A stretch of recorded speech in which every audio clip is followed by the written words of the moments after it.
ఇద్దరు మిత్రులు లోతైన కొండలో చిక్కుకుపోయారు. ఎటూ దారి కనిపించడం లేదు. రాత్రి కూడా అవుతుంది. ఇప్పుడు ఇద్దరికి చీకటయ్యేలోపు కొన్ని కట్టెలు కావాలి, మంట వేసి వెలుగు తెప్పించడం కోసం. కట్టెల కోసం ఇద్దరు చెరో వైపు వెళ్తారు. అదృష్టం కొద్దీ ఇద్దరికీ కట్టెలు దొరుకుతాయి. మొదటి మిత్రుడు ఆ కట్టెలతో మంటను వెలిగించి ఒక కట్టెని కాకడాగా చేసి బయటికి వెళ్లేందుకు దారి కోసం వెతుకుతుంటాడు.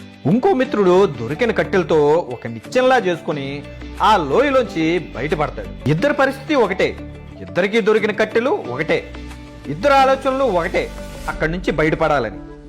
ఎవరి ఆలోచన విధానం వారిది వేరు. అందరూ తెలివైన వారే, కానీ వాళ్ళ ఆలోచన తీరును బట్టే ఏదైనా.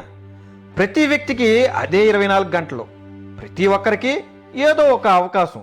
కొందరు దారి కనబట్టలేదు, అవకాశాలు రావట్లేదు అని ఏడుస్తూ అక్కడక్కడే తిరుగుతూ ఉండిపోతారు. అలాగే మరికొందరు ఉన్నా వచ్చినా ఎటువంటి అవకాశాన్నైనా సరైన దారిలో సద్వినియోగం చేసుకుని విజయాన్ని సాధిస్తారు. మరి మిత్రమా, మీరు మంట పెట్టి కాగడా వెలిగిస్తారా లేక నిచ్చెన చేసుకుంటారా?